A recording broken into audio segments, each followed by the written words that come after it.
These are the years in which the so-called Eastern Question developed. The Eastern Question is a question that preoccupied the European powers, but it was really a question about the fate of the Ottoman Empire, which had a very critical impact on the European balance of power.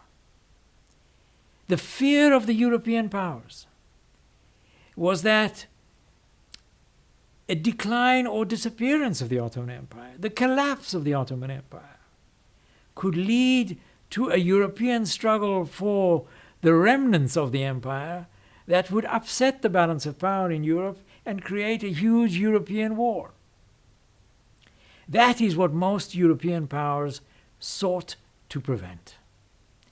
The European powers, generally speaking, therefore, had the collective interest to preserve the integrity of the Ottoman Empire despite its weakness, so as not to have the disintegration of the empire cause a destabilization of the power relations in Europe. At the end of the 18th century and at the beginning of the 19th, Russia posed the greatest challenge to the Ottoman Empire. And there were two components of this Russian challenge: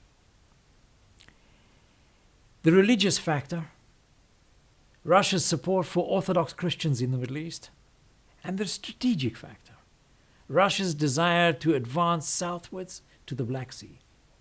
Hence the importance of the Straits, the Bosphorus and the Dardanelles, in order to eventually reach the Mediterranean. Britain also became an interested party in the affairs of the Middle East as a result of her acquisition of empire in India, the so-called jewel in the crown of the British Empire. To maintain connection with India, Britain obviously required safe passage, which went through the Mediterranean and the Middle East. Britain therefore acquired a very great interest in the preservation of Middle Eastern stability. But things were not always easily manageable. Bonaparte's expedition to Egypt in 1798 is a typical example of these kinds of difficult management. Napoleon occupied Cairo in July 1798. A month later, in August, the French fleet was destroyed by the British in the Battle of the Nile, severing Napoleon's communications with France. In September of 1798, the Ottomans declared war on France and entered into an alliance against France with both Britain and Russia. Bonaparte set off into Syria, but was stopped at Acre in May 1799, and he returned to France. In 1801, the French force in Egypt finally surrendered to a British expeditionary force. Britain and Russia were now firmly allied to preserve the integrity of the Ottoman Empire. But a new reality had emerged in Egypt in the meantime. In the aftermath of the French occupation,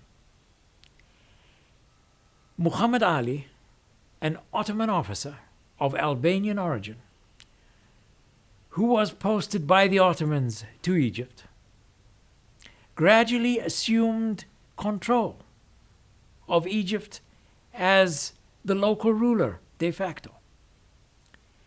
Muhammad Ali became the creator of modern Egypt, essentially separating Egypt from the Ottoman Empire, instituting military reforms, after which followed a whole host of other reforms in other spheres, actually moving ahead in reform ahead of the Ottoman Empire.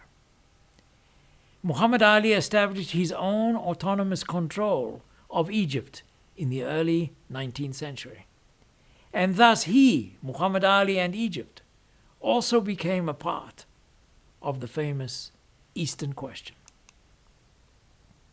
A core component of this Eastern Question during the 19th century was the conflict between the Ottoman Empire and its Christian subjects in the Balkans in particular. Christians in the Ottoman Empire in the Balkans were eagerly discussing and adopting modern European ideas like nationalism. And it was with European support that they were eventually successful in their struggles for independence. The Greeks were the first, in the 1820s, followed by others like the Serbs, the Romanians, and the Bulgarians. There was a dominant religious element in these nationalist movements. It was, after all, always Christians fighting against Muslims, and thus the natural support of the Europeans for these newly emerging Christian independent movements versus the Ottomans. European support for Greek independence was also motivated by a romanticized image of ancient Greece related to this new struggle of the Greeks for their independence. As the Ottomans seemed to be losing in this struggle with the Greeks, Muhammad Ali, now the de facto ruler in Egypt, was called in by the Ottomans to help suppress the Greek uprising.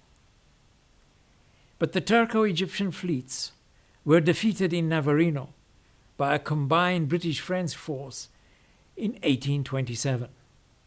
Muhammad Ali was promised Syria in return for his assistance, but the Ottomans did not keep their promise, and Muhammad Ali invaded Palestine and Syria in 1831 and defeated the Ottomans in Konya, which is deep inside Anatolia, in 1832. Muhammad Ali was now really threatening the integrity of the Ottoman Empire, and in their despair, the Ottomans sought help from Russia, and they signed a defense pact with the Russians in 1833. The Russians were interested in preserving the integrity of the Ottoman Empire against other threats, but this gave the impression to other European powers that Russia was acquiring a de facto protectorate over the Ottoman Empire. Britain therefore became committed to removing Muhammad Ali from Syria, not because she cared so much about the Near East, but because of Britain's concerns about the balance of power in Europe. Muhammad Ali defeated the Ottomans again in 1839, and Britain and Russia cooperated to remove the threat posed by Muhammad Ali, forced him out of Syria and back to Egypt. But Muhammad Ali was now given the hereditary possession of Egypt in exchange for his removal from Syria. That meant that Egypt was no longer only under the rule of Muhammad Ali, but that it was promised as an inheritance to Muhammad Ali's sons and their sons after him, thus creating a dynasty which ruled in Egypt all along until 1952, when overthrown by the Egyptian officers under General Naguib and Colonel Nasser. Matters were destabilized again between the powers in 1854 with the outbreak of the Crimean War. This was a war that the Russians fought against the Ottomans, and the Ottomans, now backed by Britain and France, against the Russians. The trouble was ignited at first by conflict between France and Russia on the protection of Christian holy places in Palestine. The Russians demanded concessions from the Ottomans, who refused, resulting in war eventually brought to an end by the Peace of Paris in 1856. The Peace of Paris again guaranteed the territorial integrity of the Ottoman Empire by the European powers. But in return for this European guarantee of Ottoman integrity, the Sultan promised reforms and better treatment of Christian minorities. What this meant in conclusion was that growing European interest and interference in the lands of the Ottoman Empire, which had also led to the promotion of nationalist movements threatening the empire, made it absolutely crucial for the rulers of the Ottoman Empire to engage in urgent reform to save the empire. Reforms did not save the empire in the end, but they eventually helped to create the modern Middle East as we know it. In our next lesson, we will engage in these reforms that changed the empire and introduced the modern Middle East.